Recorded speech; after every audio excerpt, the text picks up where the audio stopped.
சாயந்தரம் ஒரு 7:30 மணி இருக்கும், நான் வீட்டுக்குள்ள போறேன். எங்க வீட்டுல உருது பேசுவாங்க எல்லாரும். எங்க அம்மா ஒரு சீரியல் பார்த்துட்டு உட்கார்ந்து இருக்குது. பசி எனக்கு. அம்மா சாப்பாடுன்னு இரு, சீரியல் முடிச்ச உடனே போலாம். அந்த சீரியல் ஒரு புராண கதைக்கான சீரியல்.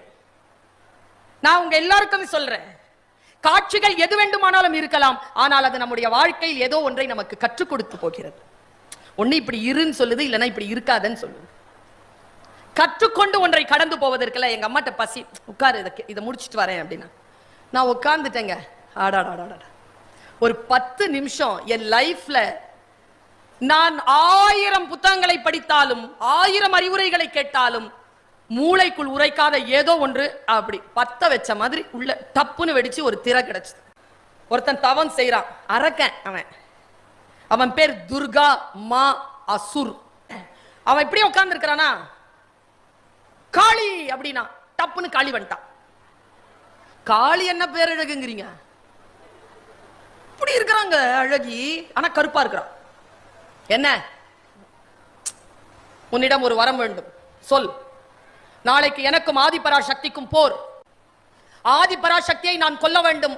அவளை கொல்வதற்கு உன்னிடம் நான் உபாயம் இருப்பதாக சொல்கிறார்கள். எனக்கு உபாயத்தை சொல், நான் அவளை கொல்ல வேண்டும். அவ சிரிக்கிறா, சிரிச்சு சொல்ற, ஆதிபராசக்தியை கொல்ல முடியாது. நம்ம எல்லாம் நினைச்சுக்கோங்க, இங்க வீட்டில் இருக்கக்கூடிய அனைத்து பெண்களும், எல்லா ஜாதி மத எல்லைகளை கடந்த பெண்களும் சொல்லுகிறேன், நானும் உட்பட நாம் எல்லோரும் ஆதிபராசக்திகள் தான். அவ உட்கார்றா, முடியாதுங்கிறா. நீ முடியாதுன்னா நான் கையை வெட்டி போடுவேன், கையை வெட்டி போடுறான். டே டே டே டே, இல்லைன்னா கழுத்தை வெட்டிக்குவேன், மரியாதையா சொல்லு. உன் பக்தன் உனக்காக செத்தான்ங்கிற பழினா உன்கிட்ட சக்தி குறைஞ்சிரும், சொல்லுன்னு கழுத்துல கத்திய வச்சுட்டான். முடியாதுடா, நான் போயிட்டான். இவ கழுத்தை வெட்டிட்டான். அவ பதறி ஓடி வந்து கழுத்தை தூக்கி வச்சுட்டு, என்னடா வேணும் உனக்கு? அவளை கொல்வதற்கு உபாயம் சொல். அவள் சொன்ன உபாயத்தை நான் சொல்கிறேன். நேரா வந்தா, சொல்லு. அவ சூப்பரா சொன்னாங்க. என்ன சொன்னா தெரியுமா? வானத்திலிருந்து இறங்குவா, அப்போ நீ எந்த ஆயுதமும் கையில வச்சிருக்க கூடாது. அப்போ அவளை பார், அவ கண்களுக்கு கண்கள் நேராக பார். பார்த்து கெட்ட வார்த்தையில திட்டு. திட்டுனா திட்டு. அவளுக்கு திட்டு பழக்கம் இல்லை, மிரள்வா.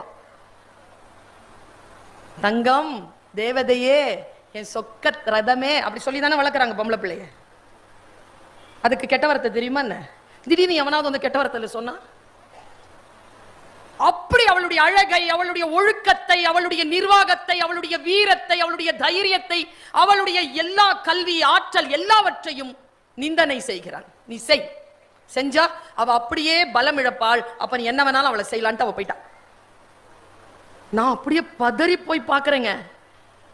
அடுத்த நாள் கரெக்டா காலை விடியலில் அப்படி இறங்குறாங்க. மேல இந்த தலைமுடியெல்லாம் அப்படி விரிச்சுக்கிட்டு அம்மன் இறங்குறா. அப்படி இறங்கின உடனே இவன் கரெக்டா ஆரம்பிச்சான் பாருங்க, நீ எல்லாம் ஒரு மனுஷி, நீ எல்லாம் ஒரு சாமி அப்படின்னு ஆரம்பிக்கிறான்.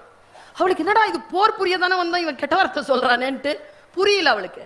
அவ அப்படியே வெலவெலத்து போய் இத்துணுண்டு ஆயிட்டாங்க. அந்த அளவுக்கு பேசுறான். இத்துணுண்டு ஆயிட்டா பாருங்க. ஆன உடனே உடைவாளை எடுத்துக்கிட்டு அவளை ஓங்கி அடிக்கிறதுக்கு வந்தான் பாருங்க. எங்க இருந்தோ வந்துட்டார் சிவபெருமான். சக்தி அப்படின்னாரு. அவன் எழுந்திருச்சு நின்னுட்டா. நான் சொல்லுகிறேன் அடி, நீ பேரழகி, நீ நிர்வாகத்தில் சிறந்தவள், நீ ஆற்றலில் உயர்ந்தவள், நீ அறிவில் சிறந்தவள், எழுந்து போராடு அவனோடு. உடனே எழுந்திருச்சு போராடி அப்பவே கொலை பண்றா. அன்றிலிருந்து அவளுக்கு துர்கான்னு பேரு. இப்ப நான் ஏன் இதை உங்ககிட்ட சொல்றேன்? சிவபெருமான்லாம் வந்து காப்பாற்ற மாட்டார். நமக்கு முன்னால இருக்கிறாள் நம்ம சக்தி நிலையை இழக்கணுங்கிறதுனால தான் கெட்ட வார்த்தையில பேசுறான். அதை இக்னோர் பண்ணிட்டீங்கன்னா அவனை எளிதிலாக ஜெயித்து கொண்டு போகலாம்.